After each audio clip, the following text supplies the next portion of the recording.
Hello. Here we are, and we are day number 5. Love Bite number 5 for Queen School. So Queen School is 12 weeks with me. It's an intimacy container where we workshop and slow way down the trainings that hopefully you've sat through the last 5, and there's 3 more to go because there's 8 in total. 8 is a favourite number of mine. Hi Brooke, I've seen you every day, which is so lovely. Hi Sarah. Hello gorgeous Sharon.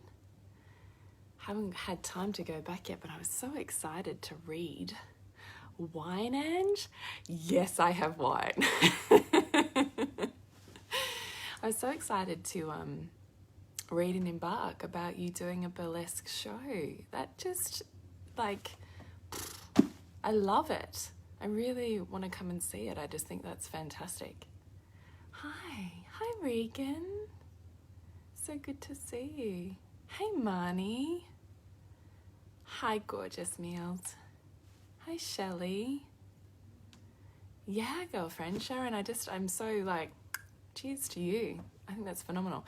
So if you were listening, I think it was it day 3 maybe, and I was sharing my next practice, and then Sharon posted an embark. She was like, well, so you still shared that. I'm going to share what my big, brave, bold thing has been in January, and she's doing a live burlesque show. She's a dancer. I thought,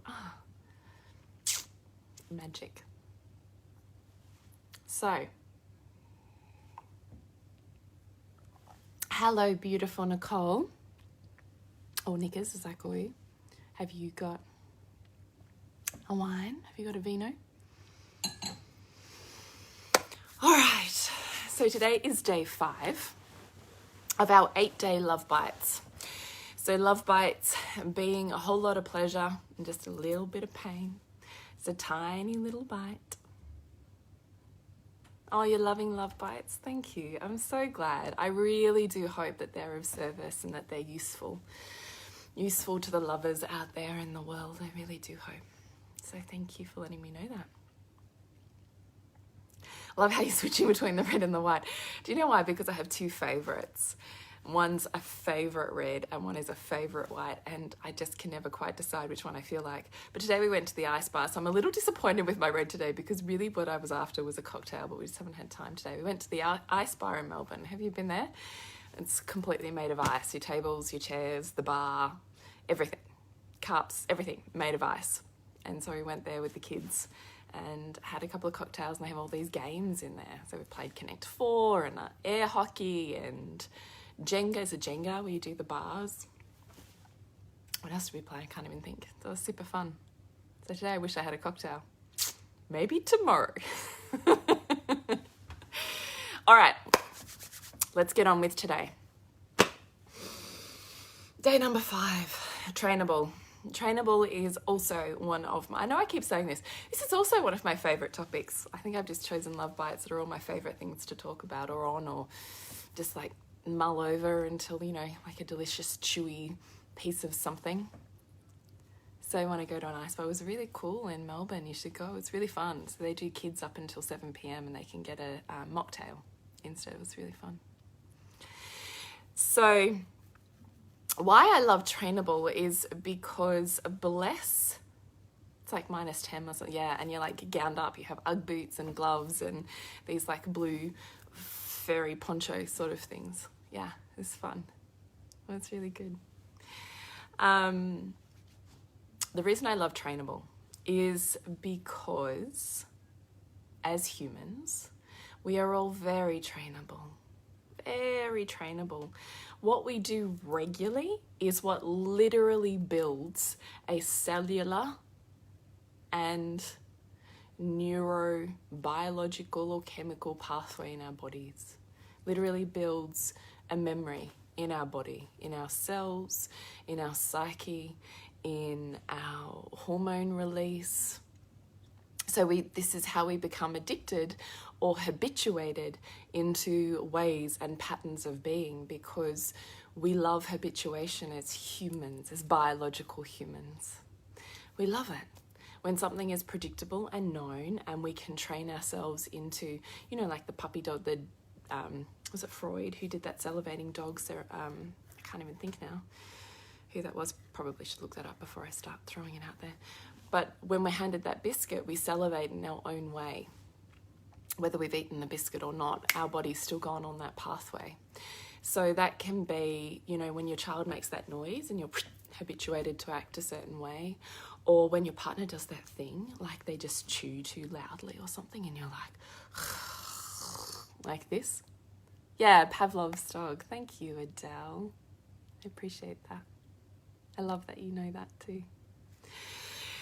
So we are absolutely programmable without question, which is why it's so hard to change the program, because we have to pattern interrupt. And I always think of it like ploughing a field. If you imagine that we're all running on a super smooth, super highway, like, what do you call the ones like in Germany and in Europe? You know, the super fast ones, what are they called? Super fast highways that don't have traffic lights? Autobahn. Have you ever seen an autobahn in Europe?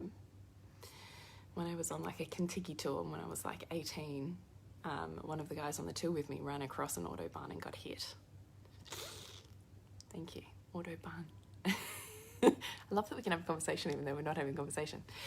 So we're running these autobahn superhighways. And when I'm asking you to see the world a different way, to program yourself a different way, to show up in a different way, it's like coming back to a bare bones tool like a plow or a shovel and trying to work your way through some completely unfarmed land where there's boulders and rocks, and like it's one shovel at a time as you try and make a pathway before it even becomes something that's walkable to a destination, before it can become something that you're driving on, right? It will one day become an autobahn, but it takes a while for us to get there. So when you're finding something hard, it's not because you're defective, it's not because something's wrong, it's not because you can't do it. It's simply because your autobahn isn't created yet and you're plowing the field. And that's okay. Because if you keep plowing, one day it will become super smooth, super slick, just part of how you are. So it's not that you can't do it, it's just simply that you're out of practice, right? Remember, we're talking about fitness here. So we really want to be able to build the muscle of what we want to do. And that includes building the muscle of our partner. So when we're not happy with the way that they are responding to us, we want to make sure that we're building the muscle and training them into how we want to be responded to. Same as with our children, right? Same as with our children. So what I find interesting is we're always living in our top values, always, whether you're aware of it or not. The form might be different, but we're always choosing our top values. And we are always setting up our lives to handle the amount of intimacy that we're capable of. Always. So if the amount of intimacy I'm capable of right now is to block everyone out and be on a screen, that's the level of intimacy I'm capable of right now. And if the level of intimacy I'm capable of is, hi, how are you? I've just been so wanting to talk to you. Then that's the level of intimacy we're capable of. And if I'd rather send a text message than ring someone on the phone, it's the level of intimacy I'm capable of. Right? If I would rather be busy and moving around so I don't have to sit still long enough to have a child sit on my lap, or have to talk to someone, or dare I make eye contact with the homeless person as I walk down the street, that's the amount of intimacy that I'm capable of. Hello, gorgeous Bronwyn. So when we're looking at our partners, I think it's fascinating to consider in each and every moment, even your children, what is the level of intimacy that you are setting your life up for that you can handle right now and across the board? Because that tells you where you're starting your training from, right? Does that make sense? And then on top of that, we condition people how we want them to respond to us.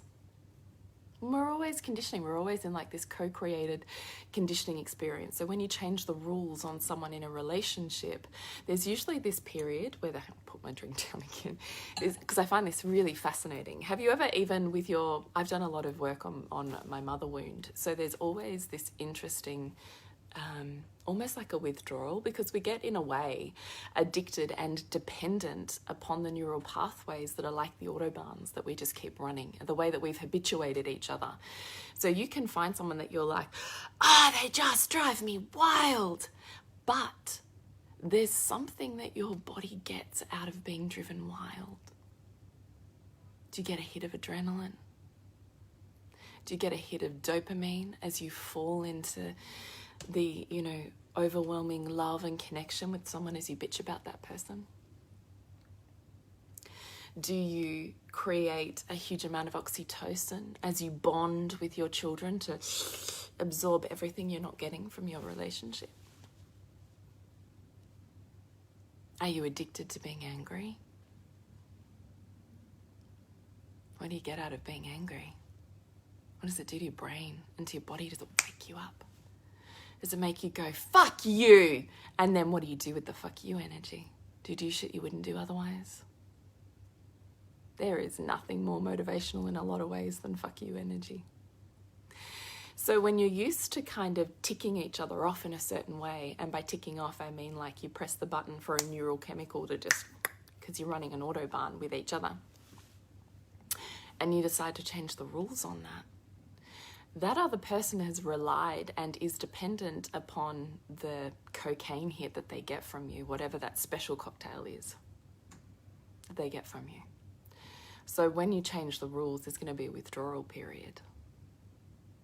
So that person might become more intense or amp up what they normally do. Because normally they can do this much and they get that from you, cool. But when you withdraw that, they're like, I don't have that anymore. So often there's an amplification. You know how like when you're cleaning out a cupboard or your house, it like gets worse before it gets better. It gets messier before all of a sudden it's sorted. It's like that.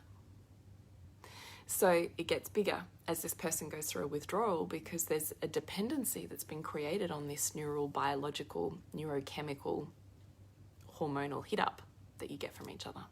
And then you're not getting it. They're not giving it to you. You're not giving it to them, whatever. Might get worse, be short.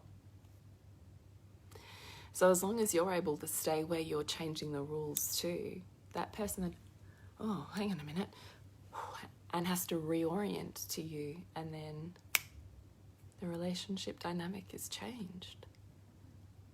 Have you ever seen this? Doesn't even have to be with an intimate partner.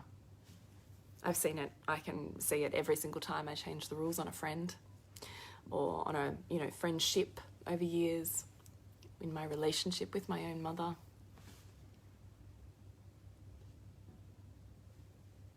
How do you set them up? Because we train people how to treat us, and we train people how to respond to us. So how are you training people? Can you be fully seen and fully heard without becoming a chameleon? Or do you require yourself to shift shape or form? You might have heard me say change the form of love. Really what I'm talking about is you as love, as the vibration of love, as energy that's felt as love, seen as light. Do you manipulate your form? Are you a chameleon? Do you know you have to play by this set of rules here, and you're this person there, and you're that person there, and you're all these segmented pieces of you across the board? You're the worker, the wife, the lover, the partner, It's hard the more boxes you have. What I would rather that you were was more fluid. You're everything all of the time, and you get to choose what you want to be. Less compartmentalization. that's a bit different, isn't it, to Trainable? Let me have a drink. Get us back on track.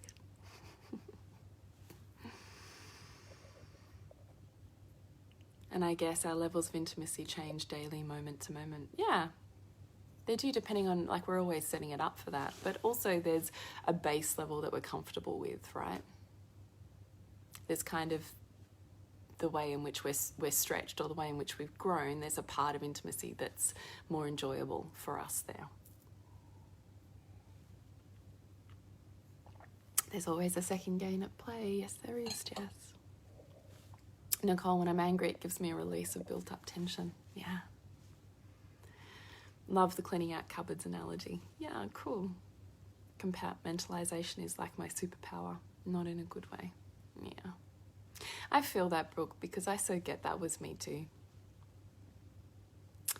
I think before I learned how to blur lines and bring it all together, I got really good at compartmentalization. Sometimes I think it's a necessary step as you get to where I'm talking about, the blurring. And the reason that I say that is because when I talk about flipping, you know, we've talked about flipping, and I know there was a lot of comments where you're like, I've got to practice flipping, I don't know how to flip, you know, blah, blah, blah. Or I can't just like be mum and then boom, I'm the femme fatale or the, you know, seductress. I can do that, but that's because I've learned how to blur those lines, and so there's no need for me to go through a process in which, you know, I'm this person, take that hat off, I'm now this person, take that hat off, I'm now this person. That's not required. But it used to be. And I used to think that, I actually think that's part of a step, is when you work out what it is that gets you there, then it's like having crutches while you learn to walk. And I don't think that's a bad thing. I think if you can see how you compartmentalize and you break that down into a skill set or crutches, you can start to, you know, remove one crutch at a time, and instead of relying upon that thing to get you there, you learn how to do it for yourself, right? No different to, I've had this conversation with people about plant medicine, right? You can reach God without ayahuasca. Don't just reach God because of ayahuasca, right? The same thing.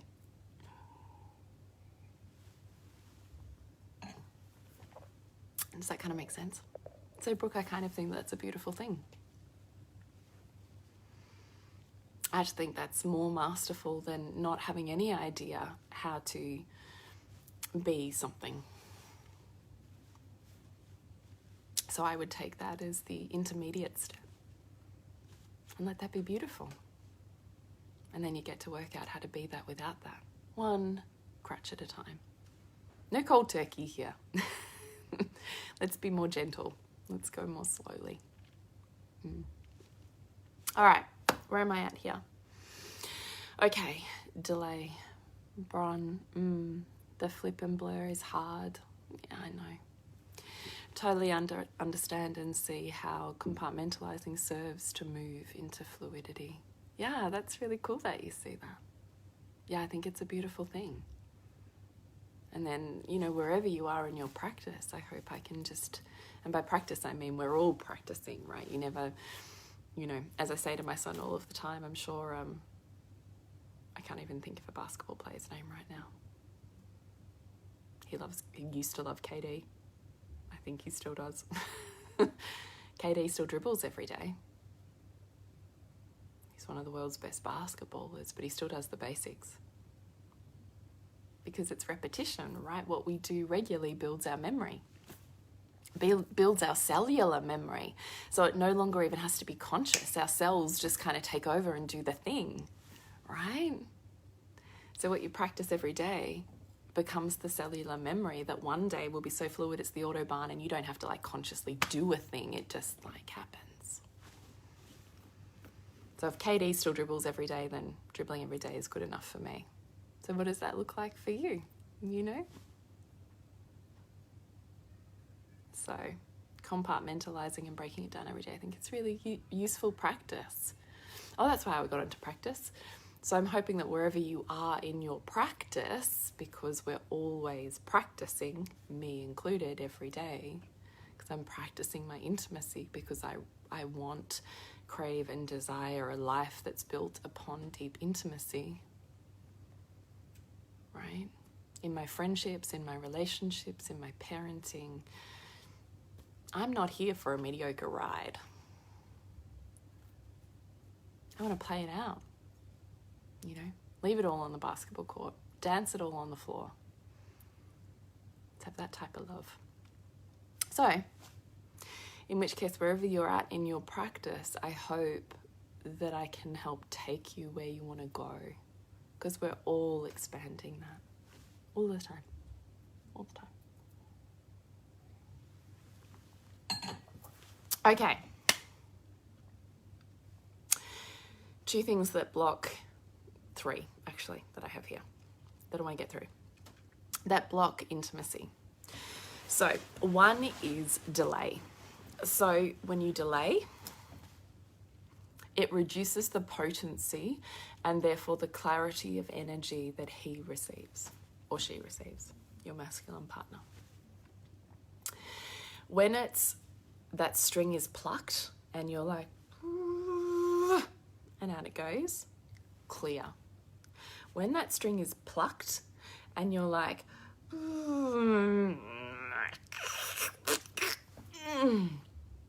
beep, no one knows what's happening on the other side.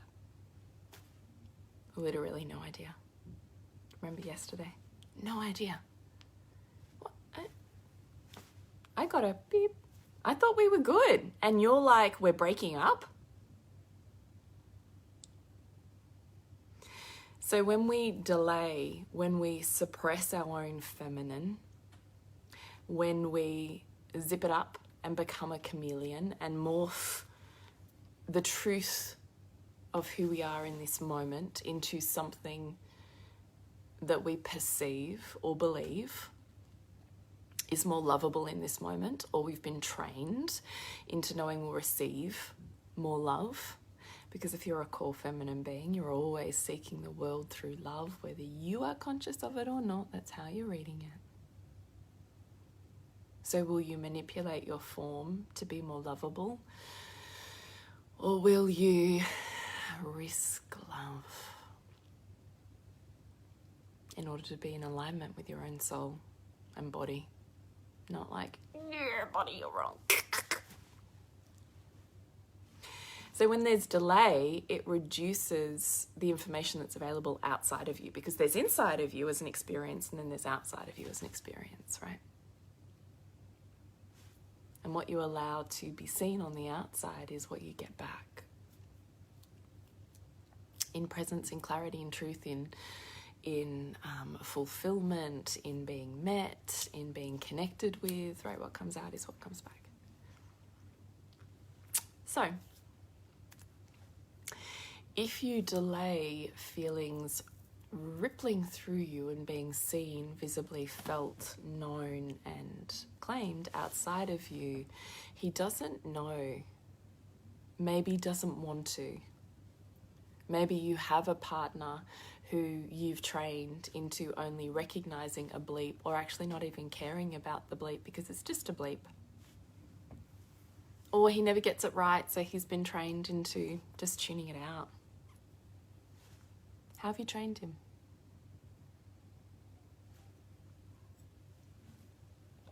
He may have an idea, there's a little bit of something going on, or he may actually have no idea at all.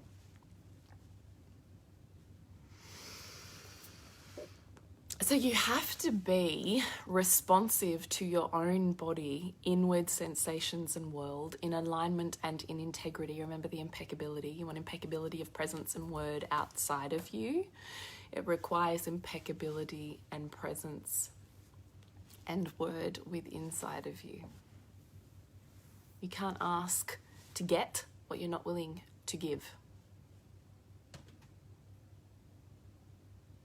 No one can do something for you that you're not willing to do for yourself. You won't know how to receive it anyway, unless you already have a blueprint for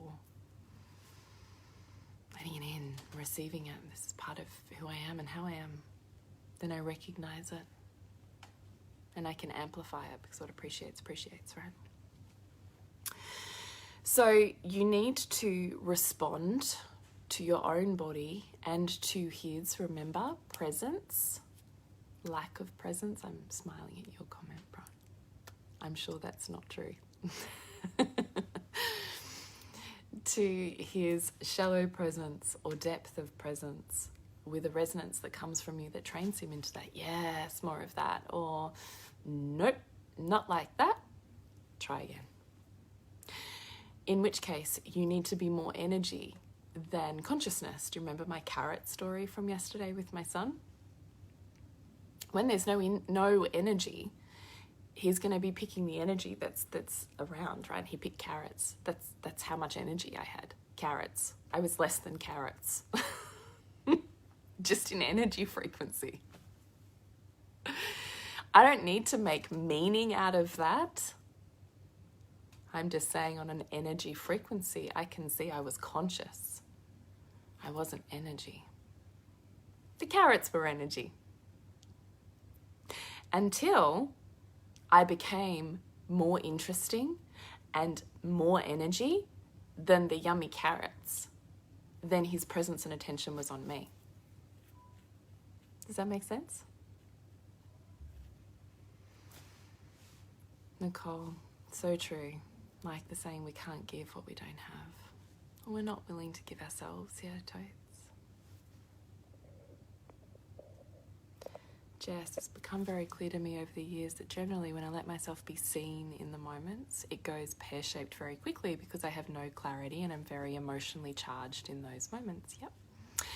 Does that just mean I need more practice in delivering my truth in those moments, or is there a place for revisiting things once things have fused down? That is a multi-layered response. One part of that is what we'll be looking at. I'm sure I'm doing a live, maybe I'm not, maybe it's in Queen's School. There's a specific, I'll call it a unit or a module that I love that's called, oh God, what did I call it? Oh no, I think I am doing it here. Is it needing versus neediness, or is that in Queen's School? I can't remember which one it is now. It's the difference between revealing and throwing it at you. So if you listen to Nourishing the Mother, you might have heard me talk about mud throwing before. So there is a difference between an energetic frequency and opening of truth that is a surrendered, that is in the feminine, that's like, oh God, this is coming through me and I'm going to let it have its way with me, versus I've put up with so much that now it's like, here's my tornado. Normally, I'm a tiny little daisy flower. And now, he's a tornado. Please handle that. He can't go from daisy flower to tornado without training. So, there's a difference between needing and neediness. And there is a difference between throwing and revealing. So these are all things we go through in Queen's School. And there is a way to set him up to handle you. So I've got a part of that in my book, and then we go further into that in Queen's School. Because if his intimacy skills are low, if his emotional intelligence is low, if you've never been in total alignment or truth with your feelings, if you've always learned how to mediate them for the sake of others, then neither of you are well trained at that. And so it's going to be this like, well, when I do reveal it, it doesn't go well. So there's this huge hurt and rejection and shame, sometimes guilt. We're back to doing nothing. You can't train from nothing. But it looks like one crutch at a time for you and one crutch at a time for him. We have to be deeply self-responsible and deeply self-compassionate with self and with partner. And it looks like a training. Because when you're coming off an opium addiction, you need some substitutions as to make that gentler and slower as we change your addiction to those neural pathways and we create new ones for both of you. It just looks gentler and slower, not can or can't. It looks like training and being able to see the training and understand it without attaching emotional meaning to it. and then being able to continuously show up for that training. Because remember, before you get super fit, it's going to be a little bit messy, and that's okay. So it's all of those things. Plus, I will add on to that in a culture that is very used to suppressing the feminine, men don't have a bandwidth, often nor do women, right? So it's not just men. We don't necessarily have an understanding of what it means to be with emotion, unless perhaps you're very familiar and comfortable with aware parenting.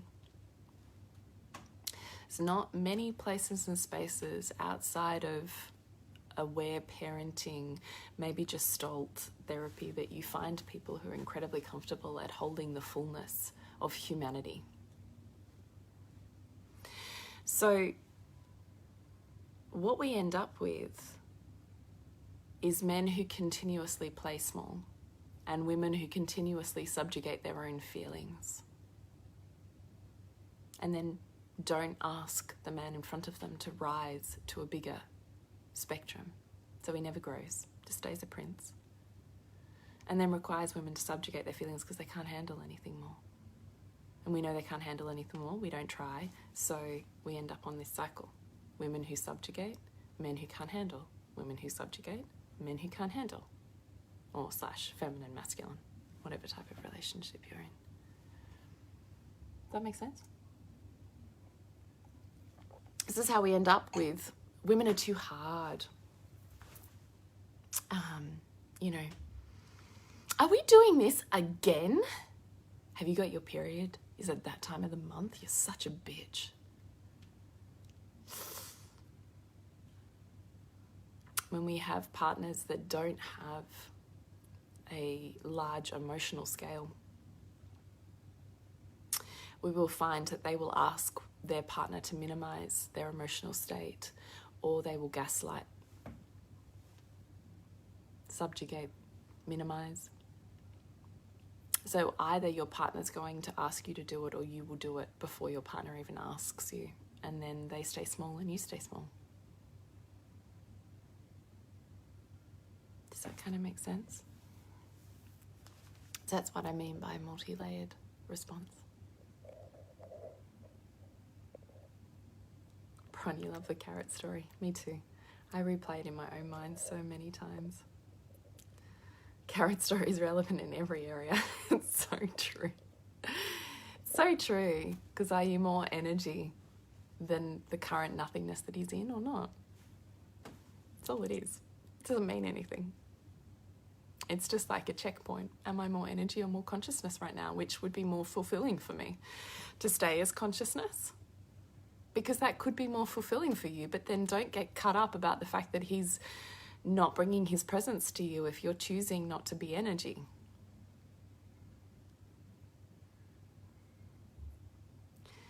Jess, yes, first nights. I'm doing Queen School next time you run it, so I'm sure we will explore this more. For sure, Jess.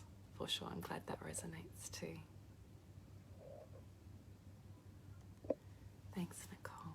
No, you won't regret it. It's a pretty cool dive, isn't it? All right, the only other part that I will add onto this is masks.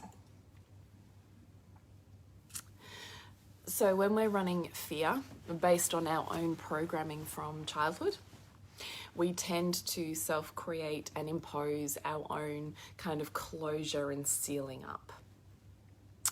And that closure and sealing up comes over us like this. And this is part of how we end up subjugating, minimizing, morphing into different shapes of love in order to be something else that's more acceptable to us or to you, or who we assume you need to be, in which case we're like too scared that love will leave. So we have all of these ways of making sure that love stays, because that's the level of love frequency that we've learned. Not when you're everything, I will love you. When you're like this and you please me, I will love you. Right? So masks, closure, fear blocks intimacy. And the degree to which you are closed or open is the degree to which someone can feel you. Do you remember we talked about, I think it was number 3, and we talked about trustable and untrustable. You know how you're always kind of feeling into that? And there's some people you can meet and you're like, man, I could tell you my life story right now and I know it would be safe. And there's people that you're like, I'm very well, thank you, isn't the weather lovely? Because you know, on a really unconscious level, how trustable or authentic that person is, how deeply you can feel them, how much they can hold of you, like you know, right? So you can walk around your day feeling the degrees to which everyone you meet is closed or open. And we're like butterfly wings. And then there's these depths, right? So either we have this thickness that sits kind of at the front of our heart, which means our heart is never, that light never fully leaves. It's never ever fully opened. Therefore, we're never fully felt or received. We're easily ignored or rejected. We don't really feel fully connected or present because this is so closed and thick and shielded. And the degree to that shield is the degree to which you will feel met and your partner can meet you. So if I'm realizing that I'm still holding on and holding back and I've got like this, then that's the degree of connection and presence I will meet. And the more I remove each of those shells, layers, masks, protective gear, the more I remove each of those, the more I get closer and closer and closer to my light and the truth of my heart, which is surrender, and it's vulnerable. The deeper he'll be able to feel me, the more he'll bring his presence and trust, because he's like, more energy equals more presence, right? Does that make sense? It's a tricky one. I'm just going to check my piece of paper here and make sure that I have said all of my points. Oh yes, I have one more. I am not responsible for the reactions or feelings of others. I am only responsible for the deliberateness of my own communication.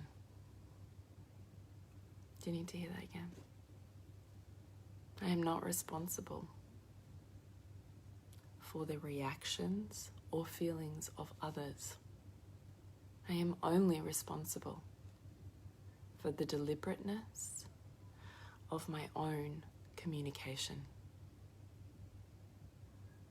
So in this moment, how conscious, aligned, authentic, and deliberate is your communication, is your clarity. Because when it rings like crystal, that's the level of presence that you get in front of you. Or are you holding back and thickening up, in which case, smaller, shallower, less trustable presence and connection in front of you, less meaningful.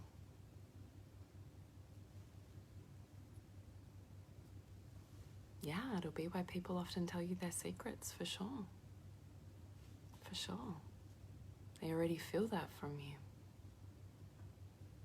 How we walk around the day, already deciding on how people are. All right, so I have a summary of my points here, and then I'm going to wrap up because we're off for an early dinner, and then we're off to see Shakespeare in the Park. Should be super fun. Seeing Midsummer Night's Dream. I reckon that's been playing in the Melbourne Botanic Gardens here for, 40 years? I don't know, various times. I said to my daughter, I watched it when I was your age. You're going to love it. My son's less convinced, but I think it'll be wonderful. All right, here's our summary points.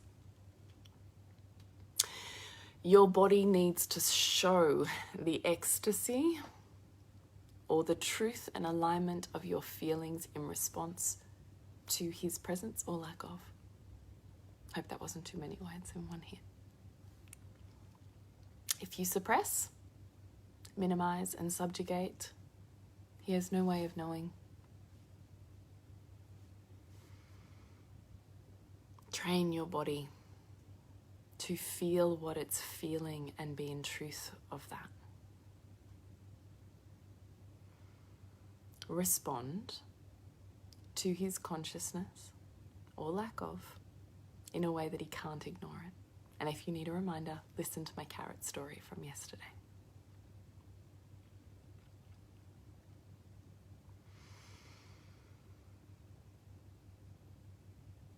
And that will lead on probably to tomorrow's one. You are designed to be a love that's unattached.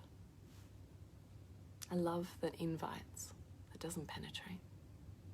It invites.